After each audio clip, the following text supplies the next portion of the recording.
DreamHack Open is brought to you by Astro, Monster Energy, Corsair, Hacks, and GGBet.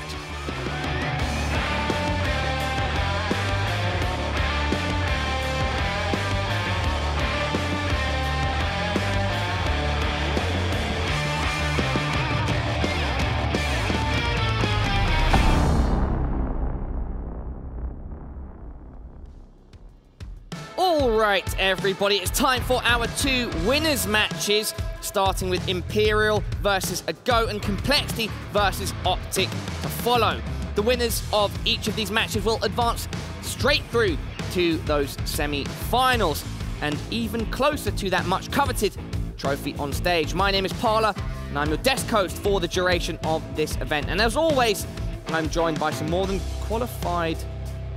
You got something on your shirt, Pimp? You're scratching away? I was just trying to, clean this one so it doesn't look bad, Parla. There we go. It's the third time I do it today. Exactly. I'm joined by the very qualified Pimp and Dust. Guys, how's it going? We've got 2 more matches to go today. I'm great. I'm happy to see some great quality Counter-Strike today. I think we've seen some surprises. We've seen some teams stepping up, and we've seen the favorites also winning. So we got it all, Parla. Indeed. Dust? Yeah, indeed. Like, I didn't expect Imperial to be here, so that was kind of the shocker that you were kind of talking about, whereas, like, Optic finally rose to the occasion. So, yeah, it's been a good mixture here so far in good old Sweden. Indeed. Let's focus in on this upcoming match, Imperial versus Ago, and take a look at how Group A has panned out so far. The day started off, it was around midday, if I'm not mistaken, and Imperial bested North, avenging their loss from DreamHack Tour and moving forward to play the winner of Ago versus former Godsend, now known as Red Reserve, and it was Ago, of course, that went into the match we are about to see. So in the lowest bracket, Imperial and Red will play against each other in a best-of-3 tomorrow. North and Red, there was a mistake on the graphics right there, but Imperial will play now against Ago. It was a slight mistake from the graphic guys. Oh, I see. I was reading. Well, whatever. We're about to see Imperial versus Ago. It's going to be a lot of fun. Let's start talking about the matchup. Dust. So Imperial have come with a surprising result today. How they beat North came in a few different ways, but they're here now to play against Ago, a team that are on the rise and have cemented themselves as the best team in Poland over the last couple of months. Yeah, no, I think that's like unquestionable now that they've done that. They've beaten the other Polish teams head-to-head. You know, they've had better recent results. I think it's very clear that they're best Polish team, but, you know, unfortunately it doesn't really mean that much anymore. Like, now it's about taking it to the next step and actually trying to deliver on an international front. And I think that they're definitely one of the teams that were favored to eventually make the playoffs from this group, just based on what we saw at Star Ladder. But Imperial, you know, they have a little bit of firepower on that team. Like the 2 Lithuanian players, very young players, very skilled players. Even Nexa has been putting up pretty good numbers on this team after, you know, having kind of a rough outing with Renegades, and then he kind of got cast into the, you know, the wilderness, and now he's kind of back onto another team. And so they have a little bit of something to work with in this game, I think.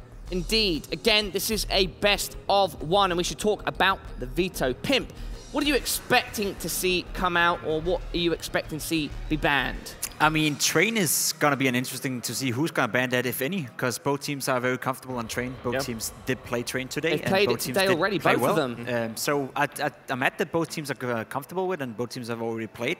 Going to be interesting to see where we're going to land on this one. As the veto expert over here, can probably put some lights onto what's going to be banned. Yeah, I know Nuke's going to be coming up next probably here. So I think you're right. I think Train's definitely a map we could wind up at. Other than that, I think maybe Mirage is even a map we could wind up with, unless AGO decides to ban it, knowing it's a strength with their opponent in their 3rd ban. They've chosen in their 2nd ban to go with Nuke. So I think it's up to them whether or not they want to ban Mirage, because if not, it could go there or it could go Train. Yeah, all right, well, we've seen Dust 2 come out, Cash, Nuke, Overpass, and there is the Train ban. And Inferno follows, and so we're going to see Mirage again. 3rd time today. Lots of teams favoring a chance to play on that new version of Mirage, or potentially just hoping that their old techniques will work, Pimp. And I think it's a good map for both teams as well. As always, you know, that's why best of 1 vetoes doesn't really interest me too much. There's not too much to go into it. We always end on a middle ground where both teams feel fairly comfortable, and the same case is right here. Imperial is quite known for having a decent Mirage, so is Ago. So it should be one of those games where it could go back and forth, and it could be close. We'll say, though, look out for Esperanto. He's often putting up great numbers in Mirage, and he is one of those big talents that is more and more showing up, you know, also in the LAN environment. He's quite known for having an online reputation, but he's starting to play well right here on LAN as well, and that's a great sign for the Imperial guys. Indeed, and we can focus in a bit more detail onto those Imperial boys, that roster. We've spoken a bit about Nexa, we've spoken a bit just now about Esperanto, and we touched upon Kevin Ahmed earlier as well. kRYSTAL, what about the other two? Dust, do you have anything to say about them? Yeah, we haven't really talked about Tensky, I guess, but he's obviously like a guy who's like a really good role player. I remember he had like a big part in that successful 2016 Dignitas lineup, kind of being the other support player next to MSL and Rubino, kind of supporting guys like Config and kRB. And I feel like he does really well trying to support this team. You know, there's clearly some star players in Esperanto and Nuki, and I feel like Tensky kind of fits that slot. And then Nuki, the other guy that we didn't talk about yet, a pretty good opper. Like definitely a guy from, you know, Lithuania, next to Esperanto, not like a super big represented country in international CSGO, and very young players, and they certainly have shown that they have high skill. So I think that's certainly definitely to keep an eye on. Yeah, I wanted to raise the topic of Tensky because, of course, we have Pimp on the desk, a fellow Danish player. Do you have any extra bits of history or detail that you can share on him? Yeah, I mean, I played with him in Dignitas for half a year, and he's exactly what Dust just described, a fundamental great role player. He is a team player with a big T. He always does whatever's best for the team, which is something you don't normally see too much within the modern days of Counter-Strike. Everyone wants to be that fragger, everyone wants to put up the big stats, the big numbers, and everyone wants that Twitch love, whereas Tensky doesn't really give a damn as long as he's winning, and that is a very valuable thing to have in your team, which is also why he was brought into the Dignitas lineup by MSL, and I think they won the, what was it, Epicenter tournament in Russia, where they won $250,000. With he was Rubino and yeah, with Rubino and all those guys, exactly. And he was just like the solid fundamental role player throughout the entire tournament, not putting up the biggest numbers, not putting up bad numbers, just being the solid guy you can always rely on. And it's so nice to have a teammate like that, because often when you have teams like Imperial, you can look towards Optic for that matter. You know, you have Yuki, you have Config, who is either putting up big numbers or not appearing at all, you know. So it's great to have a rock solid player, and Tensky is that player. He could easily be playing on a better team than Imperial, in my opinion. Now, I had no idea before those graphics came up that Tensky's second name is Plowman. And a team famous for being a plow is Virtus.pro at times. But recently it's the team on screen that have become the most prominent Polish plow, and that's a Go. These guys have been putting in some great work over the last few weeks and have been working very hard over a longer period to kind of establish themselves. And we're here now, and we've seen a good result today, as well as mirroring what they've done recently, Dust. Yeah, again, guys like Fernlin and Grubby have been around the Polish scene for quite some time, but had always been overshadowed by the Virtus.pro guys, or maybe some of the other, like Mihu, for example, who wound up making his way over to Virtus.pro. But now, this team, you know, they beat King1 and XCOM in the Polish Championship. They beat VP at StarLadder. They looked good at StarLadder in general, making the playoffs and, you know, taking a map off of North in the quarterfinals, and just looking like this team's finally, you know, getting something going. Like, their chemistry seems really good. They trade off of each other very well. They're able to bounce off of each other and respond to each other's plays really well. It seems like they just have good communication. They seem to be on the same page. And they're also a team that does have some talent, like Snatchy in particular was probably their most impressive player at StarLadder, but you definitely can see, you know, some other guys on this team, you know, step up and be able to deliver as well. Fun story with this lineup, as it's not like one of those typical lineups that get put together with players that have good stats, you know, and you think to yourself, okay, you have a clear-cut favorite right here. You have a carry, you have a support player, you have an AVP star player. Like, this is a team that came out of nowhere. This is like Furlan and Grubby obviously been around for quite some time, been playing in King1, both of them as well, been shuffling around the Polish scene, but the rest of the guys are coming out of nowhere. So it's so cool to see that talent can be raised, you know. You don't have to be that star player. You can be a team player. You can be having a five-man unit and actually making an impact within the international Counter-Strike scene if you just practice enough and play well enough with each other. Yep. This is the guy that I like to point out when we take a look at a Go. It's Snatchy, their AWPer. He's been having some great performances, and he also looks a lot like lekr0 from Sweden. He's a Polish version. You like lekr0? I think lekr0's cool, yeah. Fair enough, Paolo. Him? Anything you'd like to say? Nothing I want to Get it out on the table. I don't want to add anything. Okay, cool. Dust? No takers here. All right, well, everybody at home or watching on Twitch around the world, wherever you may be, do not forget you can get involved in the show by dropping an exclamation mark followed by IMP for Imperial or AGO for a Go, and that will give you their support. Sorry, that will give them your support, and that will be your vote with regards to who you think is going to win. We'll be getting into our predictions shortly as we observe our test subjects for just a bit more. Trapped in their glass box, the light shining on them, a nice crowd forming. The buzz here in Jönköping is, as always, slightly electric before building up to that final day. Let's talk a little bit more about Esperanto. I want to talk about this kid. He's a big talent. I think he's by many considered to be one of the biggest and brightest talents within the European scene, and that comes off his performance in the FPL circuit. Basically playing Faceit and doing well in there. You know, it's sort of like an environment where you only learn to play pucks, you learn to aim, you learn to be the good individual player and do good for yourself, right? Is he someone then that grind up FPL? He grinded up throughout the FPL, and he's delivering always in FPL, and he's sort of like the player when I play with him. You know, I have the sense that, you know, there's so much that could be built on his play. He's individually skill-wise one of the best I've ever played with, no doubt. That's you know, very large he has the skill, right? But he needs to be able to communicate and be a team player. And that's something he could learn in a team like this to take up the next step. So I would look out for Esperanto in this matchup. And in tournaments like these in particular, this is where he needs to grow. And this is where he needs to learn how to be not only a great Counter-Strike player, but a very competitive Counter-Strike player. Thank you, Bump. And now let's get into our predictions, starting with yourself. Yeah, I think it's going to be a close one. I think Argo has the better team play, and I think Imperial is still a little bit too shaky and new with this new roster as well. kRYSTAL being brought as an in-game leader only a few weeks ago. I don't think they have what it takes to be able to bring down a very fundamental, strong Argo. I'm going to agree, Pimp, based on Ago's recent results and how they've been climbing. Imperial still at a point where they're not properly established yet, and we're not exactly sure what to expect. Now, let's head on over to Dust, to my very left, and his 3 reasons brought to us by Hacks on which team he thinks is going to take the W. Yeah, so this time I'm not copping out. I'm going straight at a prediction right away with these reasons. It is why AGO win this match and make the playoffs. First up, just better recent form from this team. I mean, Imperial had the big Copenhagen Games performance back when Asilian was still on the team, but since then really haven't seen too much out of them up until they upset North just earlier today. So that is a slight mark in the right direction, but in general they really haven't done that much, whereas this AGO team has been rising up the ranks within the Polish scene, and they had a big event over at Star Series, so definitely a little bit more impressive coming into this event. Then you have to go into our next point, which is about the shared map pool. These teams have similar map strengths, but I would say that AGO has performed on those maps against tougher competition when they've gotten their results, as well as I think that they just, you know, are a little bit better strategically. You know, kRYSTAL has just come on to this team, hasn't really had a lot of time maybe to implement new things or try to, you know, give his structure to the team, whereas this team, AGO, has been together for a while. While they've shifted in-game leader roles a little bit for certain maps, still in general, they have a pretty good idea about how they want to approach things, which leads into the next point, which is just about chemistry in general. You know, I think both of these teams, when we're going to watch this Mirage game, favor playing really fast-paced Counter-Strike. Neither team really likes to play default very much. They rather just do faster splits, but I think that AGO is going to be better at capitalizing on that. I think that their chemistry, the way they play off of each other, the way that they trade efficiently, how they bounce off of each other's utility, I think it's just going to be crisper. And I think that because of that, the efficiency and chemistry, I think they're going to be the better team here, and they're going to wind up winning the match. Awesome points, Dust. Thank you very much. And now let's see who you at home voted for and who you think is going to win. Let's get those percentages up. And it's Ago who are the favorites. 2 to 1, sorry.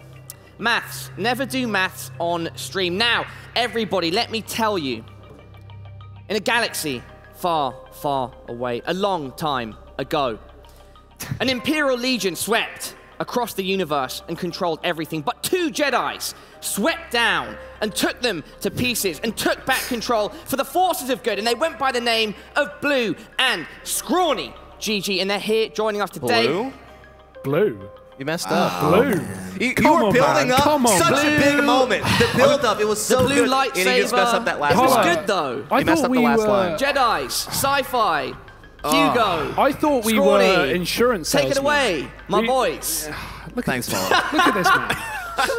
You know, it's like I was so ready. I was so ready to give him full props on that. I mean, I saw him in the back green room. He was jotting down notes. He was practicing it and writing on his hand, and then he just flopped the delivery. But big love to Paula. Big vote to the guy on the desk, but this one's our show now, folks. So that's right. We've got AGO, we've got Imperial Prime for this, and I do have to agree with the sentiment that was pretty much, you know, unanimous across the board. Ago just seemed like a whole other beast, Hugo. I mean, if this was maybe a playoff match, then I'd be a little less convinced by them because that seems to be where they do currently struggle. But we are here in the group stages where, again, right, as of late, AGO have just been succeeding over much more competent competition. So why wouldn't they dispatch of the Imperial forces here today? Yeah, that's surely the big point, and is exactly how Dust said it on the desk, right? I mean, if we look at this team just off the back of Star Series as well, specifically, that's where AGO have really made a name for themselves. Just on Mirage alone, they were able to take it away from NIP. They 16-8'd Mouse Sports on this map, and if we think back to, you know, what, 2-3 months ago, I think it was unarguable that Mouse Sports were the best Mirage team in the world. And obviously, while I wouldn't say that's still the case anymore, the fact that AGO can take such a confident victory against such a competent team on LAN just shows the not only firepower, but also, you know, the rise of this team potentially coming to play today. If there's any little asterisk that I have to put next to this result, however, it is the fact that we have Imperial playing Mirage with Esperanto. Because, you know, Pimp wants to highlight him as being this incredibly successful player, but at his debut DreamHack event at Tours just 1 month ago, he was the absolute lowest rated player. And Mirage is one of his playgrounds. This is where he tends to succeed individually speaking. So I hope to see numbers, Hugo. I hope to see clips. And at this moment, we've got AGO looking to force their way into the A-bomb site. They've already managed to put down smokes. They've already managed to cross and plant with all 5 players alive on each side. And Snatchy so wants this kill in the jungle, but he's going to get dropped from the CT spawn. Furlan with a couple of fast shots, but there it is, Connor. Esperanto kicking off with a double, and it's PHR left to clutch. He finds 2, but it's Esperanto picking up the pistol round. The man himself, Connor, the exact player you wanted to step up, and that is exactly what happens. Yep, there you go. Right, there we have it. Pimp was right. We can settle it. It's over. Yeah, we're done now. Yeah, no, solid stuff. I mean, it's always weird when you get into those rocky situations. Those 5v5 post plants are so peculiar at times, but here come the taps of Esperanto. 2 kills, 3 shots, and then over the shoulder of his dying teammate, he seals the deal. I think one big thing as well that was said on the desk is these are 2 teams that are very fast-paced. They don't like to go for slow defaults, and that is a great example. AGO with a fast A play on the pistol, and Imperial, they wait for no one. They rush right back into the site the second the bomb's gone down and don't allow AGO to get into post plants. And we're rushing gun rounds too. Why not? AGO straight away chucking those rifles over from Furlan and PHR into the hands of Ruby and Snatchy, but it's towards middle that Esperanto will fall at the bottom of Connector. A second casualty here for Imperial as the corpses stack. And Nexa looks to get a little bit closer towards this A site where in fact he will be split upon. Now he's underneath the balk. And Snatchy could go past him. Yes, in fact, he gives up his back, and Nexa gets himself a kill. Tensky even chiming in on the other side, but Tao's still here. And with a scout, he will dish damage. Groovy, half HP, working his way up towards the A site. Fantastic flashbang. Good teamwork here. It looks like Imperial are going to take this round unless Tao goes big on the scout. Surely too much to ask for there. Next going to jump right up the palace, and he will be crowned king. Imperial with another round on the board. The force buy from AGO, unable to find success. And now it should be the eco, because no bomb plant, no money, no real reason to force once again. And without taking too many kills up against the Imperial side, AGO are not looking to get this early reset. So it's Glocks and a P250 here for AGO. Probably a 3rd round without too many hassles. And look at kRYSTAL. Gang shit. Dual Berettas. Yeah, boy. Not going to be able to do too much with it just yet. Esperanto able to find himself 1 kill, but that's actually incredibly costly. Considering the investment here from AGO, they should have nothing at all, Hugo, and Esperanto, as the mag goes dry, will still continue to clean up shop. Nexa helps him out. Teamwork makes the dream work. 3-0 the start. Imperial off to a very good start here, and this would be a crazy win for them. Again, while we're early days, it'd be nice to see Imperial actually go straight through to the semis. They had problems in Tour, they've been having problems as of late. Again, changing the IGL role as well, moving kRYSTAL into this lineup. I mean, it's just been a whirlwind for Imperial. So finally coming into this event, taking a victory already, and now looking to double that down up against AGO. What a way to start off the event that would be. But we've got rifles upon rifles, Connor. AGO on their T side buy around and set up outside the B site with a bit of a short split as well, potentially. Just trying to bait out utility for the time being, because Imperial have so much. Molotovs, smokes, they got it all. And AGO a slower pace as, well, it seems like they don't want to run into any kind of setup. Even grenades being held onto at this point, so nobody really wants to offer anything, be that map control, utility, or kills, but there is a volley of smoke grenades down towards middle. Esperanto, though, he's still in a powerful position in the sense that he can gain info, although nearly caught out by the peak. PHR is going to have to let him slip away. So information exchanged. Gunshots as well, but Tensky's pushed himself up into a big playmaker position. He has to be cautious, making use of those additional M4A1S bullets now, but kRYSTAL as well coming in off of Catwalk. So much potential here towards mid. Either team could just explode in this moment, but it looks like Ferlin wants to dish out the first punches, the initial blows. kRYSTAL has to be cautious as those players seem to know he's just there on the other side, but it's traded right away. As the flashbangs blind the men inside connector, they're not able to get anything else until finally they regain sight and kills, not to mention control, but not of the B site. That's where PHR will plant. The big problem there is Imperial completely left B. It was only Tensky back up on the site, and he just needed to get one kill. He did exactly that, and now that's made this round good for Imperial. It could have been an awkward 2v2 post-plant, but now Imperial have everything going for them. A double short split with one man in through the apartments. PHR has his back turned open, but he's got to force a frag here and now. There it is, but Nuki trades instantly. So Imperial do take that fourth round. The AWP is saved. The round is theirs. And a nice attempted B split coming in from AGO, but unable to get rid of Tensky on that bomb site. Yeah, I feel like Imperial did a good job of at least kind of contesting middle through and through, right? Yeah. We had Esperanto peeking up towards top mid, and I love the fact that even with his teammates Molotov securing the, inability for AGO to push through, that he still falls away. He could have hyperextended into the lying weights of AGO, but instead he falls back, and we saw him just barely get away unscathed. The underpass player almost catches him in the process. But here we go, 4-0. Again, it's guns for AGO. We haven't seen Snatchy on that op. Now, Snatchy at Star Series was amazing. 1.23 rating at the event.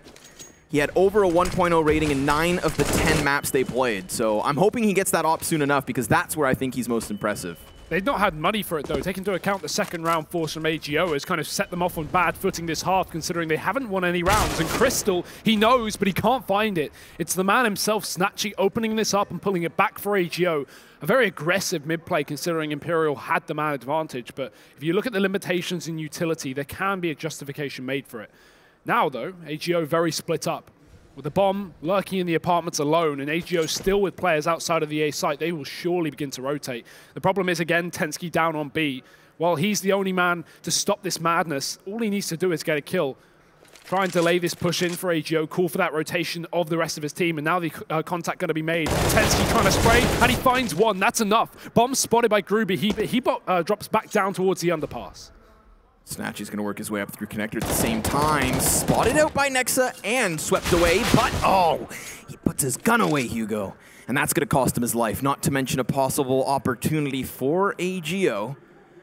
They will have to work connector, but how did they get past the scope of Nuki? They have no utility to play off of. And there's no grenades back for Imperial either, so they need to lock down this site here and now. But Gruby will punch his way forward. Now it's the catwalk play that comes into fruition, and Esperanto falls. Big thing about that round for AGO is the double peek, right? You know there's likely an AWP sat up in the window with Nuki already being spotted, and PHR and Gruby both peek him at the same time. One from Palace, one from close, and that completely offsets the AWP player's aim.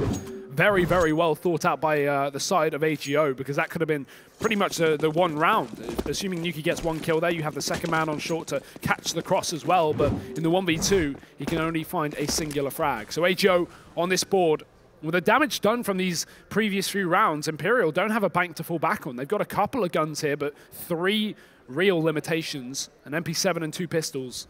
AGO, again, a slow setup towards the top and middle. Imperial wanting to force these kills. And Esperanto could be flashed through potentially. That would allow for some kind of play from Imperial, but there's no one there to support with utility, because Tensky is also committed.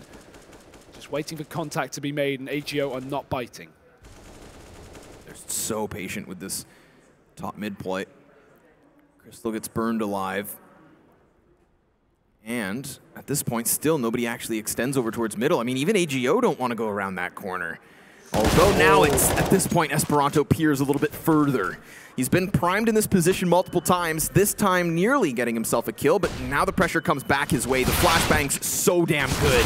Tensky, even with a 5-7, can get nothing done, so Nexa's going to have to step up massively, and he will catch Gruby first and foremost. And that's an upgraded gun.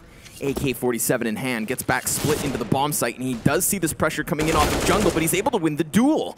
And that bomb has now redirected itself back towards B, because Ferlin has secured the murder hole. Although, there's a man back in market.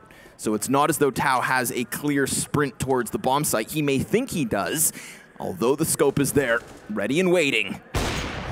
Oh, that's an opportunity created now. Nuki's going to run right into the site. This gives Tao a 1v1, but he's caught with utility. Needs to check the corner. Nuki's posted, and there's the kill. Almost a double. But Nexa with 4 kills in that round. You said he needed a big play, Connor, and that's exactly what comes through. A very confusing split from AGO where they fast play the connector, but Snatchy gets caught out in the middle of the A site, and his teammate ducks and bails towards the jungle. AGO really trying to take those 1v1s, and that's not going to work out. Yeah, I mean, it's one thing for the Palace player to get caught, as it didn't look like he wanted to execute. He just was assuming nobody would come peering up over those boxes. The fact that he then upgrades so quickly to the AK-47 and repositions inside of the bomb site, winning another individual duel, I mean, there was a chance there for AGO to convert the point, but instead they're down 4. And at this moment, it is pistols from AGO yet again. Tidbits of utility coupled with this buy. And they've managed to work their way up into Catwalk. But with the Molotov going past kRYSTAL, he's forced into the open, forced into the fight. And he will seemingly take this with ease. Falling away now to the damage of Tao. 5 versus 3 looking good for Imperial, and they just keep sweeping up corpses. Another man now down towards Cat. Not a single casualty for Imperial. And this one's slipping away.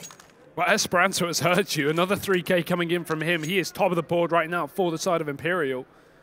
Looking to improve on his previous DreamHack result, not just individually, but as a team, Imperial now leading this map by a good margin to start things off.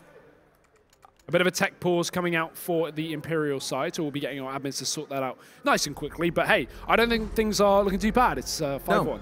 I mean, it's nice to see Esperanto coming to life in this moment. I learned, actually, I have to give credit where it is due, to Mr. Tom Bismeyer. There we go. Okay, Tom Biz told me once that if Esperanto doesn't have 20 kills on Mirage, it's because he has 30. So he puts up number consistently. I feel like this is like Tensky on Train per se. I know Dust mentioned on the desk that, you know, these map pools are pretty similar, and more so the depth falls on the side of AGO. But I think individually speaking, Imperial have these stars that just seem to shine whenever they do get on particular maps, right? Like Esperanto Mirage, to me it's Tensky Train. Pocket picks, so to say. But oh my goodness, the creep and crawl. Nexa realizes something's up as the op spots one player cross, but now as they drop and filter their way forward, there's going to be a little extra heat that Nuki seems to still handle fine enough as he has Nexa over the shoulder with a fantastic CZ kill. It falls onto Groovy and his backside's open. The plant's in. No! Oh my god! Another? No! kRYSTAL barely survives. Oh my god, that is a full Glock round from AGO. That should not be happening. Imperial getting overrun. And even nice communication to, you know, allow Nuki to watch his left side when he was getting wrapped from, I think it was Groovy, but still bait peeking coming through. Really nice play with those Glocks, and somehow AGO get 4 kills in the bomb plant. They are going to be very happy about that round. It's a big cash bonus, a big chance to at least get back into this game, Connor, because now it's a 7-1 scoreline and Imperial still have money to fall back on. Yep, absolutely. There's the double op setup between Nuki and Esperanto. Something fresh for Snatch to try and deal with. And they're going to throw in the underpass push. Ooh, with the op, Esperanto up close, no problem. And while it's not the bomb carrier, seeing as that sits back in spawn, it's an initial 5v4 in the opening 20 seconds. But how the hell does he get out of here? He's got another player coming in through underpass, and they're just going to let him cross. Wow. Oh! And he gets a parting gift. Another? Yes, sirree! The headshot on top of it. 2 Ts left up at this point. Tao chasing ghosts towards mid. And yes, another! That's 4 kills for Esperanto. The stars shine bright. Yeah, they really do, and they're aligning for him. Groovy is the last man up. And dear, oh dear, what has happened here for AGO, taken apart. The best part about that early underpass push for me was the fact that the reason AGO don't expect it is because Nuki fires off a shot with his AWP through the smoke in middle. So AGO go, okay, the AWP's in window. There's no way it's going to be underpass 2 seconds later. Oh wait, there's more. And now Groovy, I mean, a near impossible task. Imperial still only leaving 1 player on that B site, so confident in Tensky's abilities, and right now it doesn't even matter because even if he were to go down and Groovy got a bomb plant, the retake will be no problem. 30 seconds left though, and mid lockdown. This is not the easiest point of contact for Groovy if he actually wants to contest this round, but there really is nothing to save. They've got loss bonus to play with after all. Ace. Done. Easy. Makes it look so damn smooth. I mean, who rushes through underpass with an op, Hugo? Esperanto. Who retreats back and gets 2 kills? Esperanto. Who finishes it with a goddamn ace for the ages? Esperanto. So smooth. This one was sick. I mean, fast flick up close. The headshot as well here on the third one. I mean, he spots a smidgen of the body. If you're going to take a shot at this kid, you make sure you kill him. Are we seeing 20 or are we seeing 30 this game? Let's find out. 8-1 up for Imperial. Maybe we won't have enough rounds for 30 kills on Esperanto this time. AGO down to pistols once again, and Yuki's going to lock it into middle once more. Imperial confident as they begin to push up, taking more and more map control. Esperanto, nothing catches him off guard, Connor. He's going to find Groovy. To be fair, it is just pistols, but it's, you know, that's the kind of stuff that just continues to bolster your confidence. And if there's anything he needs, it is that confidence. I'm sure it's not easy to go from the star of your lineup at your breakout performance in Copenhagen Games, where they were allowed to play Mirage over and over, to DreamHack Tour, where we never saw Imperial on this map. And coincidentally, Esperanto was, again, the least rated player in the entirety of that shindig. Now, this is just beautiful stuff. Look at NeoM. He's so happy with this. I mean, he should be, right? This is what you need when you're deserving of a smile. Yeah. You know, it's a lot of pressure. I get it, but soak up the moment. Well, this is so far a stomp, and AGO need to turn it around. They need to kick it off here, Connor, because again, similarly to the previous map where we saw Gambit start off pretty difficultly, they were able to pull it back to 5 rounds at the end of the half. So can AGO do the same? Snatchy's kicked things off with his own AWP, but Esperanto, he's down on B. Looking to try and challenge things and pull them back to a 4v4. AGO want nothing to do with it, and they close the door. Walk on back. Don't walk into this AWP. Esperanto's waiting on the other side. But AGO are going for this B setup, so it should be the commitment, and that pixel gap could be an opportunity for Esperanto to strike again. Snatchy creeping his way into it. But who bites the bullet? It will be Snatchy. I was going to say, right, if there's any other formidable opera in this server, it's going to be Snatchy, but no, he's lost that duel. Esperanto playing hot on his feet, repositioning between rounds. Can we just say as well, for those who may not be aware with Imperial so far, this isn't even the main AWPer. Nuki's the main AWPer, but Esperanto is just styling right now. I mean, if you're feeling it, you're feeling it. He's proved his worth, but now it does force AGO back to the A site. They want nothing to do with the young gun. And this is where they're going to find heavier presence, a stronger defense possibly, depending on if Nexa goes off. And he has put up numbers this map as well.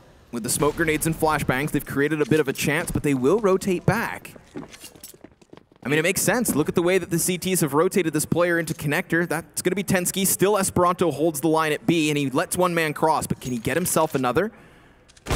Oh, that's so awkward. The delayed push from the other players of the AGO side through the apartments convinces Esperanto to drop down. Combined with the fact that Groovy just found a kill on this A site and make it a double, it will keep Imperial questioning whether it really was a B play after all.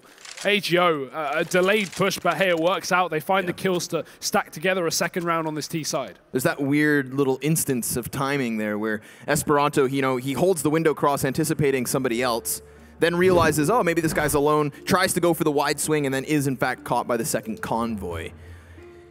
And all the while, this is smooth movement. Yeah, I like that.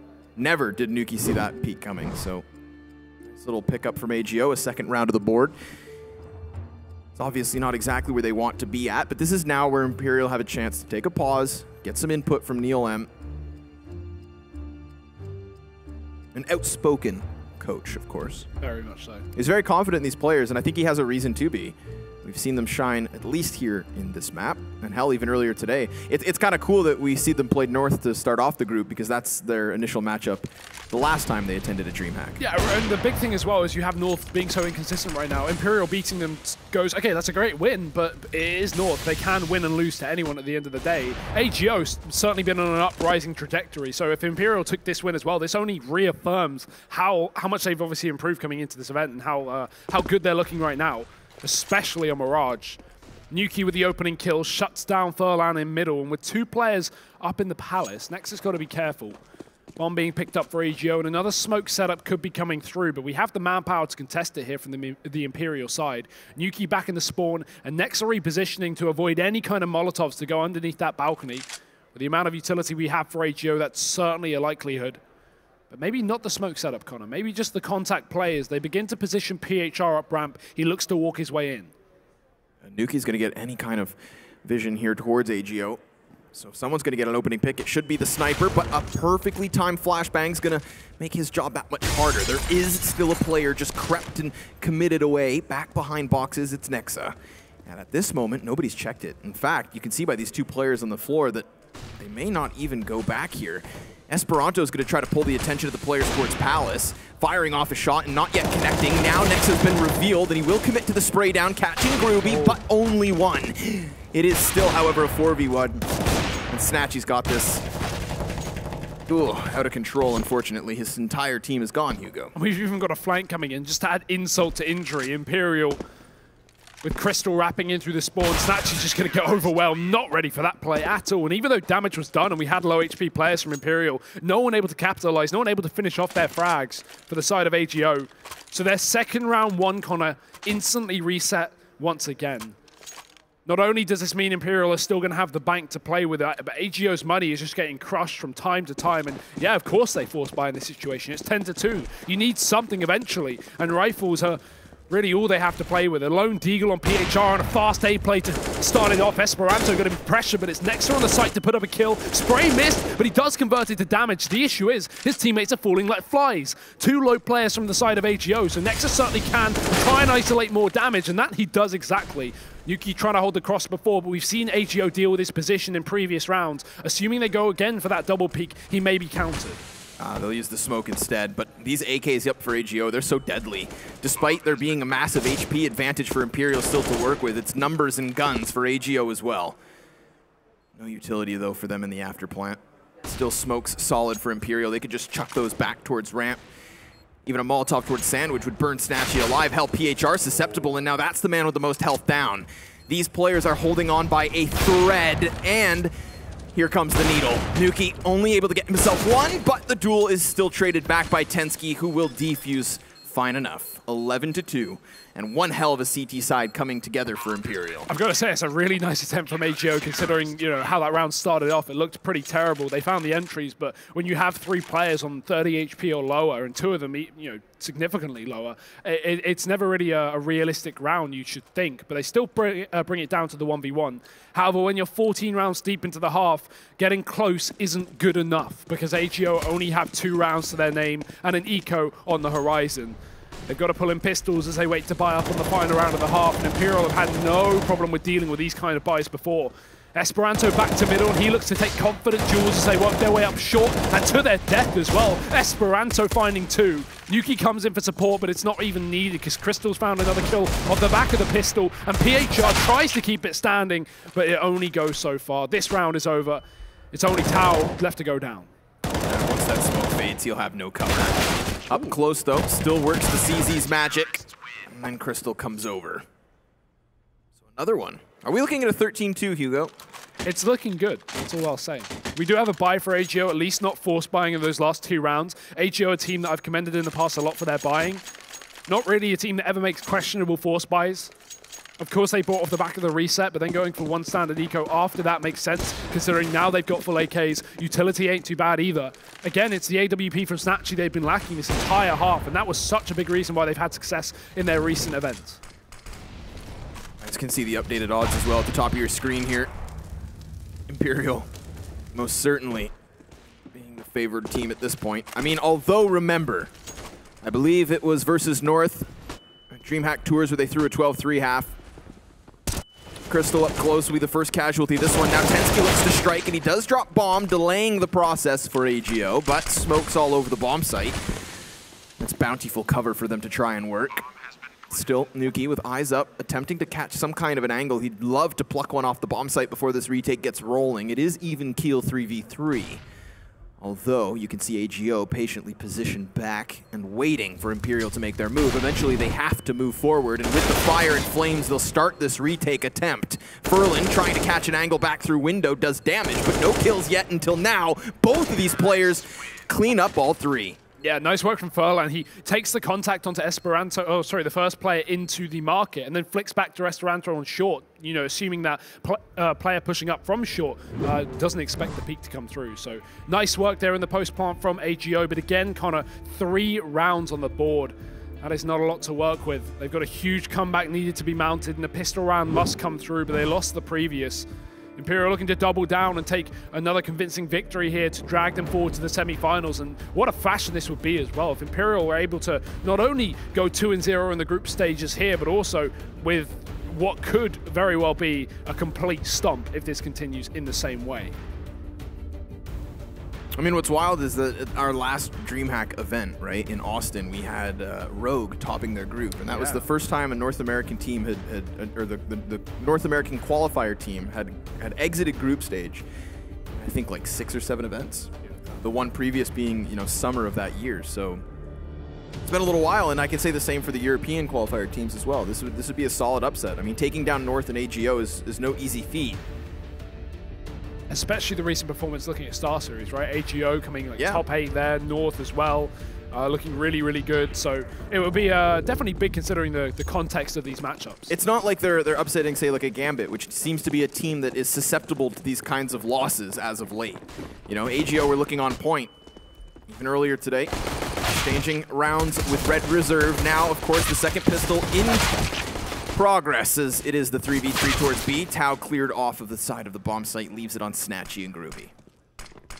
No kit to play with at the moment as well. They'll need to pick that up, but it is on the site for them. Snatchy, first kill coming through. Now that will equal things up into the 2v2, and these Glocks are not going to be good at a range, so P2Ks on the side of AGO definitely means they're favored, but the flank is the problem, and kRYSTAL's going to clean that one up. Imperial find their 13th, and with that, Connor, you question whether this game is even doable now for AGO. They've got 0 pistol rounds, 3 rounds total. And with anti-ecos ahead of us, it's a very, very good shot. Imperial could close this out before we even see too many rifle rounds from the side of AGO. The force, of course, coming through. But Imperial buying up nonetheless. But like a broken record, I'll repeat myself. It was Imperial versus North at Tour, where they had a 12-3 half, and then they won pistol, and then they lost to this exact type of force buy, only then to lose the game. So because they've given us that sample as of late, because it's fresh on our minds, Hugo, it's not over till it's over. Although it's not looking good whatsoever. This is the round, I would argue, decides the fate of AGO, potentially falling into the decider best of 3 tomorrow. And a clean 2-0 sweep for Imperial with a day off. Loving it, I'm sure. PHR towards Cat, gonna make contact, then fall to the MAC-10 of kRYSTAL. So things looking easy, seeing as this B site is just prime for the taking. He was the only line of defense, and despite the scout now rotating over, it's not gonna be in time. The bomb most certainly down, and after plants are strong. And the question is, do you even go for this if you're AGO? Because you've already lost 2 players on the retake. Groovy, the only man to even find damage off the back of the CZ, runs low on the ammo, so he can't exactly commit to this duel either. Got to run on back. Give it away to Imperial on a 14th round, going to be guaranteed here by the T side. AGO, they would have loved to have held on to all 5 of those upgraded pistols and the Scout as well. But as a result, Imperial going to take a clean 14th, and I don't think Snatchy will even get out of this one alive as well. He may take a couple of kills with him, but Imperial are certainly not worried about that, and not even one. Nexus shuts him down, and 14-3. With a CZ and armor is all they have to play with coming up. The question is, at 14-3, do you eco knowing you've got the full buy next round, but also having to play up against map point for the rest of the game? Or do you force buy hoping you can clinch another random round? Yeah, it's one of those incredibly tough spots, right? There's no right answer. Nope. It all comes down to stylistic preference. And to be fair, AGO are normally a team that's quite reserved in their buys. So I wouldn't be surprised if, yep, there you have it. They do nothing at all. Other than the CZ and Kevlar move forward by Groovy. It is 0 cents spent. And a quick little peek from the man in Underpass does not go well. Snatchy gets blasted back by Tensky, a 5v4 now, but he is aware of the potential push-up in apps. And of course, Tau is back towards the couch. By one, AGO starting to get picked apart here. Exactly what you would expect with such limitations, but it is a shame to see only 1 kill coming through. Tau surely can't double that down as the rifle comes back into play and Imperial pick up more and more damage by the second. Groovy may as well just save this armor. At least he can pull that in next round and have a little more to play with. But what's just happened there in middle? PHR with a USP, sorry, pushing back in. He's found an AK to play with as well. And a headshot angle means he can find kRYSTAL, but the bait jump to allow Nexus to flank in through. That looked scary for a second, Connor, but still 15 rounds for Imperial. Yeah, I mean, kRYSTAL falling off of the catwalk does offer up a gun, right? That's how he gets his hands on an AK, which is what's shocking to me. But then, of course, is serving by a distraction and not trying to take the duel. I understand the play is there. It works perfectly. Had that 180 whip around gone the way of AGO, then you've got yourself in a bit of a pickle. This is looking dire. 12 map points, Hugo. It is a buy still regardless from AGO. It's a little short on utility and very skimpy on kits. Only one for Tau. As Imperial spread across the map, and now they're just going to come barreling into the B site. kRYSTAL doesn't check beneath him, so there's still a player in the corner, and now Furlan's going to come to life. This is looking like a hold. It seems as though they've got it dead to rights. The underpass flank already wrapping around. Furlan's gun goes dry, however. Intensky gets this even yet again. The push in from Catwalk, though, is a little delayed, and that's his support. So Tau is in a prime position to shut this down, but no, he gets around the corner just in time, still dies. Minute to the clock, and a 2v1 is here. And the flashbang doesn't hold Nexa back. He continues to push forward and isolate that second man through the market. Already shows contact, though, and a confident peek from Groovy. A risky one at that, but it will win the round for AGO. And what I really like there is PHR playing below the apartments. He doesn't get checked when Imperial dive on out. So instead of shooting on first contact, he waits till 2 or 3 players have crossed and then starts to spray him down. Finds a couple of kills off the back of it, and that's something that maybe he wouldn't have done if he took the first shot into kRYSTAL diving out with a UMP. Nice reserved play, puts AGO in a spot to try and pull this back. This is their chance, right? This is when momentum can shift. Although all it takes is a single mistake, and Imperial, we know tonight they are the type of team where all it's going to take is a massive individual performance, right? Yeah. Somebody steps up in one given round and it's done. They afforded a lot of control inside of middle. In fact, they've just walked their way back towards connector. There is this underpass player returning from his journey. He could line up these bodies with ease, although he is denied after only one, and there you have it. Nuki looking to shut them down. 2 kills for him. Now Tensky's chimed in as he gets the M4, but he falls as well. Nexa all alone, Hugo. Not like this, surely. The bomb's been given away, but so has this AK. Nexa now quite well equipped. Yeah, and it's just an aim battle here. No utility, no kits. Time is plentiful to allow Nexa to reposition, and he's going to find it. 1 bullet, 1 round, and that's all Imperial really needed. 16-4. It is a dominant game from Imperial, and not what anyone would expect coming into this one.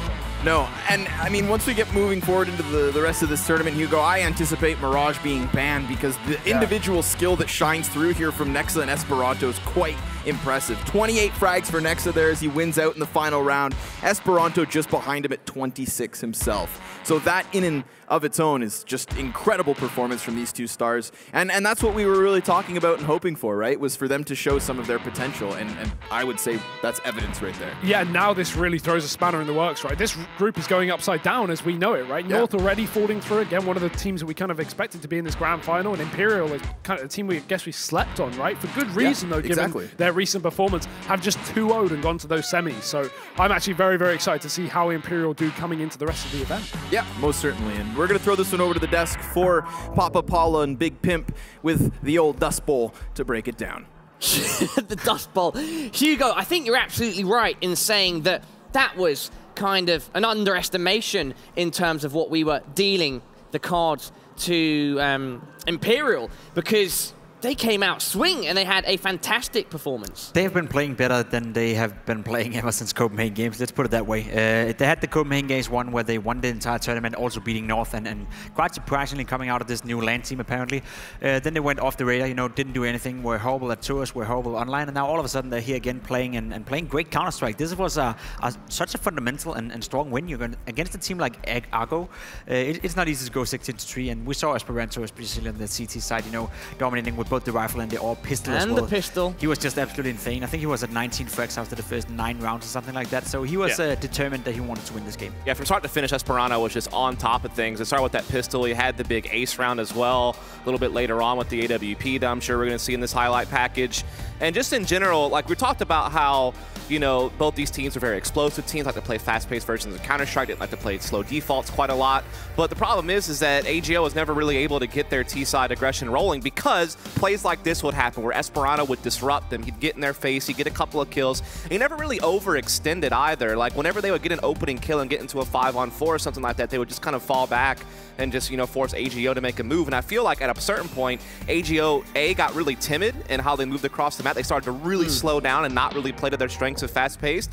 And I still think they got to a point where they got a little bit too conservative with their economy. Like, normally we're barking at people for force buying too much, but I feel like AGO was saving too much almost. 132.2 ADR for Nexa and 126.2 for Esperanto. And I think that final clutch from Nexa to close out the game kind of told the whole story. The odds were stacked against them, or at least we were putting the odds against them to an extent. Yeah. He had that deagle out, scored a fantastic headshot from the balcony area. Gotta love all the animations you're doing, you know. Yeah, well, no, it was impressive action. Then he sweep round, picked up a weapon. That smoke faded, bang. It could have been a different story though if the CT had an AK, because I think he did land a headshot. So yeah, who knows? But he did what was needed to be done from Nexa on that occasion. Now, let's jump into an interview with one of the players from Imperial and hear it from those guys themselves. It's kRYSTAL. Hello. Good to see you, Kevin. How's it going? Good. It was surprisingly easier than we thought. Okay, so easy in what way? We watched not really that much of their Mirage play. We thought it would be another map, to be honest. So we didn't really play counter to them. We just focused more on us, and that's why we were surprised that it worked all out so well. And yeah. And at this point, Kevin, after you've been on the team for a short while now, how are you finding your role in the team? You're leading at this point, correct? I think it's working out the way I play with the team, and I hope I can teach them some things. There are, of course, things that will take some time, like the deep tactical stuff that they just need to play longer for experience, that they will get it. And I mean, the rest is fine, I guess, right now. We are still playing more fast-paced, more based on trades, because it's just easier the way right now, and it doesn't confuse us, but we will get there. kRYSTAL, you've had, even by now, a long career in CS, and you've got a lot of experience. Yourself and Tensky are the more experienced members on your team. From your perspective, where do you see this roster going, and how are you planning to help them, like you said? I mean, the issue right now is that the people are they're playing deathmatch and stuff, but they don't know exactly what they have to crack in order to get better. So I'm trying to help them out with that. Like, I think you should do that. I think you should watch, for example, the demo of some other players. I think he plays it really well, or how setups have to be in disadvantage situations, how they have to be in advantage situations. Like, I try to put those stuff in, and I think if everyone works on themselves more, then it will be like, I think Nexa said it before in the interview, we are just beginning to rise, and I think we will be stronger in the future. And before I hand over the questions to my colleagues, does it feel good to be in the position you're in, or are some of the worries of the past creeping up when you have been leading younger players or talent that could have potentially, or at times, been poached away from you? I think it's always in the back of my mind, but I shouldn't worry too much about it, because if I do, then it will influence me in the right now, and I cannot play my role completely. So I have it sometimes that I think, maybe I should have done that in the past differently, that I weren't here right now. But I think I'm glad where I am right now, with the way I'm playing and how I'm helping the young players now. It's my first team now where I'm the oldest one, and yeah. I think it's a good answer, and you're a great leader, Kevin. Thank you. Pimp, Dust, over to you. I have a more personal question in regard to you as a player. You don't strike me as the typical in-game leader. I know it's something you've been bringing upon you throughout the last few years of your career. How do you see yourself as an in-game leader, and is it something you want to pursue in the future as well? Do you feel like you're the next big in-game leader from Germany? Well, I hope I will be, but what I know from myself, like you said it yourself, I don't look like one. And it's partially true that I'm not have the qualities I'm not the guy that just when we win a round screams around. For example, in this team it's Nexa, and this is just the person I am. But the way I'm speaking, I think in-game leading wise and talking wise, I think I know how to handle people. And yeah, I mean, if the respect is in there in the team, I don't need to scream, I hope. And as long as that is there, then I think we will work fine. And I don't know what the future brings.